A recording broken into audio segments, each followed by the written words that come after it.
थोड़ी देर बाद राजा के यहां से ये संदेश आ गया कि उन्हें 100 घड़े तेल सुबह तक चाहिए। तेली ने कहा, भाई ये कैसे संभव हो सकता है? ये तो बहुत ज्यादा है। वो बोला, मैं कुछ भी नहीं जानता। राजा के आदेश से आपको ये काम करना होगा, वरना आप सजा के लिए तैयार हो जाओ। तेली बहुत ज्यादा तनाव में आ गया। ये तो असंभव काम था।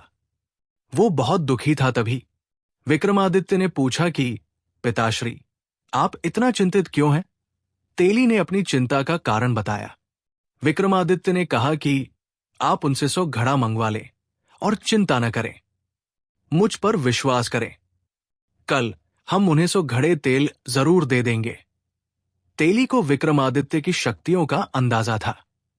उसने राजा को कहकर 100 घड़े तेल के लिए मंगवा लिए। रात में विक्रमादित्य ने तेली से बोले, अब आप दोनों आराम से सो जाएं।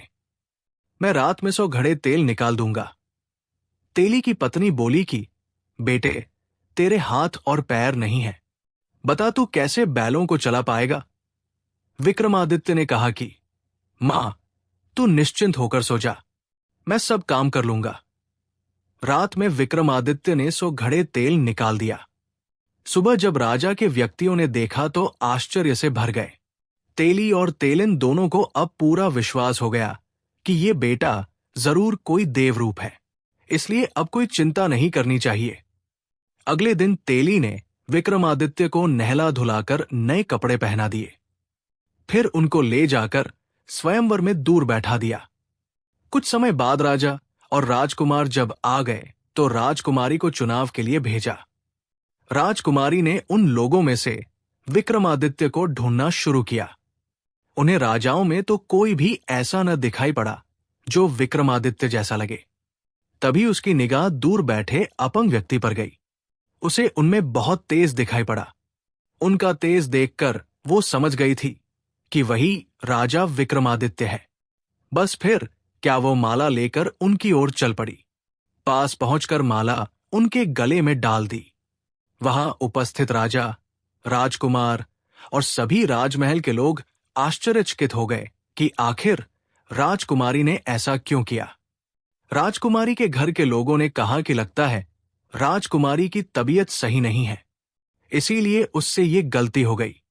सबने राजकुमारी को पंखा किया, पानी पिलाया और फिर माला लेकर भेजा। पर राजकुमारी फिर माला विक्रमादित्य के गले में डाल दी। वहां उपस्थित लोगों को लगा कि राजकुमारी का स्वास्थ्य सही नहीं है, इसलिए वो इस प्रकार का व्यवहार कर रही है। इतनी सुंदर राजकुमारी आखिर क्यों एक अपाहिज के गले में माला डाल रही है?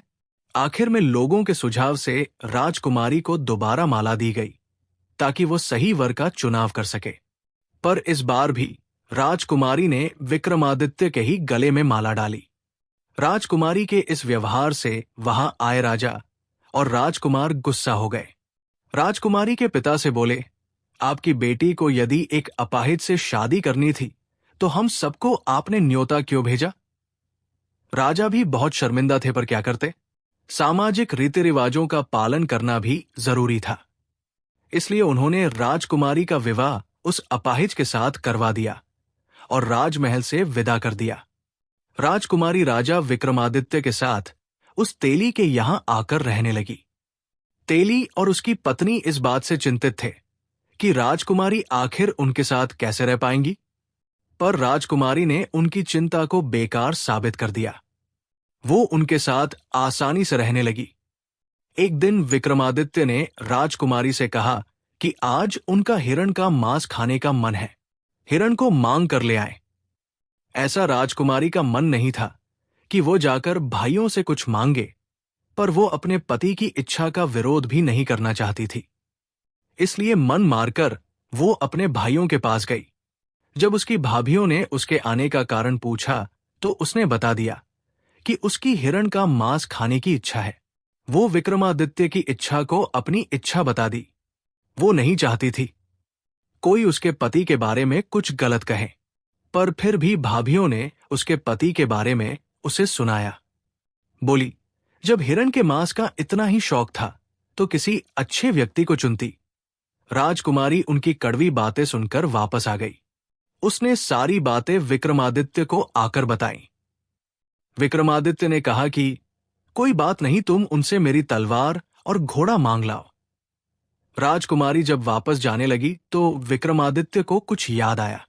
उन्होंने अपना एक रुमाल राजकुमारी को ये कहते हुए दिया कि यदि मेरा घोड़ा कोई दिक्कत करे तो ये रुमाल उन्हें दिखा देना, वो चुपचाप आ जाएगा। जब राजकुमारी वापस महल पहुंची तो उसकी भाभियों ने उसका फिर मजाक बनाया। राजकुमारी बोली, इस बार मैं हिरण का मांस नहीं, उनका घोड़ा और उनकी तलवार लेने आई हूं। तलवार और घोड़े ने भी वहां आतंक मचा रखा था। कोई उनके करीब जा नहीं पा रहा था। जब राजकुमारी ने उनकी मांग की तो भाभियों ने सोचा, अच्छा है, ये उनका शिकार बन जाए, इससे हमें सुकून मिल जाएगा। उन्होंने खुशी खुशी दोनों चीजों को ले जाने को कह दिया। जब राजकुमारी उनको लेने गई तो तलवार सांप बनकर उसे काटने दौड़ी और घोड़ा दुलत्तियां मारने लगा। राजकुमारी को विक्रमादित्य की कही बात याद आ गई। उसने तुरंत रुमाल निकालकर उन्हें दिखा दी। विक्रमादित्य के रुमाल देखते ही दोनों शांत हो गए। राजकुमारी ने तलवार उठा ली और घोड़े की लगाम पकड़कर वापस विक्रमादित्य के पास आ गई। जब शाम होने को हुई तो विक्रमादित्य ने राजकुमारी से कहा कि अब वो उसे घोड़े की पीठ पर बैठा दे, आज वो शिकार खेलने जाएगा। राजकुमारी ने कहा कि आप कैसे घोड़े की सवारी कर पाएंगे? विक्रमादित्य ने जब जिद की तो राजकुमारी और तेली की मदद से उन्हें घोड़े पर बैठा तो दिया, पर बिना किसी सहारे के वो घोड़े से गिरने लगे। राजकुमारी ये सब देखकर बहुत दुखी हुई। उसकी आंखों में पानी भर आया। उसने आंखों के आंसुओं को छुपाने के लिए मुंह दूसरी ओर घुमा लिया। तभी उन्हें लगा जैसे घोड़े की लगाम को कोई उनके हाथों से खींच रहा है। उसने जल्दी घूमकर विक्रमादित्य की ओर देखा। आश्चर्य से वो दंग रह गई। उसने देखा राजा विक्रमादित्य पूरे शरीर में घोड़े पर सवार थे। वो बहुत खुश हुई। उसकी आंखों में जानने की इच्छा भर आई, ये जानने के लिए कि आखिर ये सब क्या है। विक्रमादित्य ने उसे भरोसा दिया कि शिकार से लौटने के बाद वो सारी बातें उसे बता देंगे। जब वो जंगल में पहुंचे तो उन्होंने जो भी शिकार किया उसके कान और पूंछ काट लिए और शिकार वही छोड़ दिया। उधर राजकुमारी के भाई भी शिकार पर गए हुए थे। उन्होंने जंगल में बिना कानपूंछ का जब ताजा शिकार देखा तो उन्हें लालच आ गया।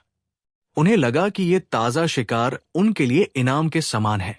उन्होंने वो सारे शिकार उठा लिए और वापसी को मुड़े। उन्होंने इसके लिए शिकारी को धन्यवाद। अभी वो कुछ दूर चले होंगे। उन्हें बहुत प्यास लग गई। उन्होंने अपने घोड़ों को पास के तालाब की ओर मोड़ दिया। वहां पर जैसे ही उन्होंने पानी पीने का प्रयास किया, एक आवाज ने उन्हें पानी पीने से रोक दिया। उन्होंने आवाज की दिशा में देखा तो पाया कि एक योगी खड़ा था। एक राजकुमार ने योगी को पानी पीने से मना करने का कारण पूछा। योगी बोले, हे राजकुमारों, यहां का पानी बिना मेरी अनुमति के कोई दूसरा जीव पी नहीं। इस कहानी का आखिरी हिस्सा देखने के लिए हमारी वीडियो को लाइक करें और चैनल को सब्सक्राइब करें। धन्यवाद।